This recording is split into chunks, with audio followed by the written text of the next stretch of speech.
Hi friends, I'm here with a jar of beans to share with you an ancient exercise. Well, I learned this in my teens in martial arts, and that's where this derives from, I do believe. This is a simple exercise for developing grip strength. Now, grip strength is correlated with longevity.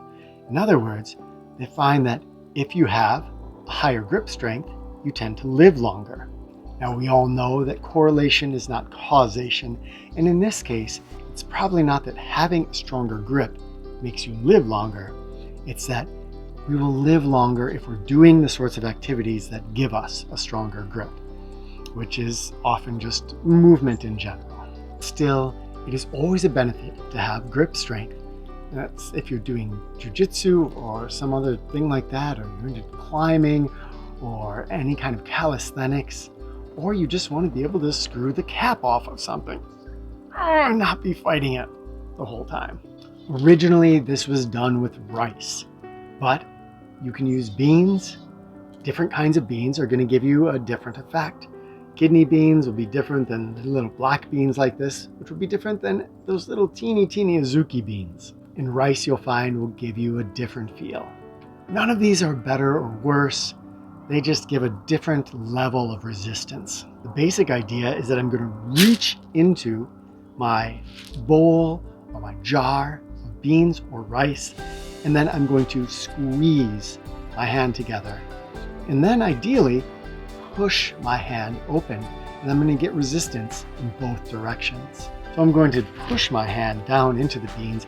I'm going to squeeze, and I'm going to open. Squeeze, open. What I'm doing is just squeezing my hand together, crushing those beans, and then opening my hand as fully as possible. Now, like any new movement, you can give yourself some tendonitis if you go too crazy on this. So start with something reasonable for you.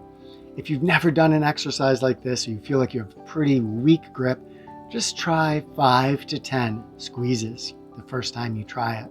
If, on the other hand, you have a decent grip strength, then give it 20 or 30. Don't do any more for the rest of the day. Just do your right hand, then your left hand. Then take 2 days off and repeat that same cycle.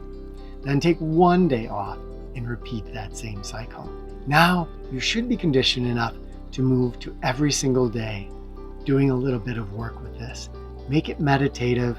Sit there if you're going to be there for some time.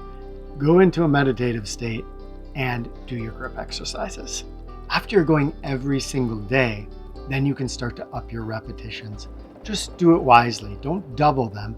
Just add maybe 10% each time to make sure you're not overstressing these new movements. After 3 weeks of that, then you're ready to start just going until you can feel the burn, like you do with any other regular exercise. So in this case, I'm going to reach inside. I'm going to be squeezing, releasing until I can feel the forearm and the grip just burning really well. And then stop. And at that point, when you're really stressing it, you can add it in like you would many other exercises, doing it every 2 days, every 3 days. This will greatly increase your grip strength over time. There's 2 little side benefits to this. First of all, as we get older, sometimes the skin on the back of our hands especially can get paper thin, really weak. This is just because it's never touched. It sits there and it just gets thinner, it never gets stressed. At some point I'll give you an exercise you can do that will prevent that from happening to you ever. But an exercise like this creates friction and stress on the back of your hand and will begin to strengthen that skin and thicken it up a little bit. Second of all, if you have kind of a prepper streak, well, you always have some extra beans or some extra rice on hand in your exercise room. So my friends, give this a try, share in the comments, and if you have other exercises that you use for grip strength, tell us about them. All right, thanks for watching, my friends. Subscribe, hit the bell, and thank you for being on this journey of vitality with me.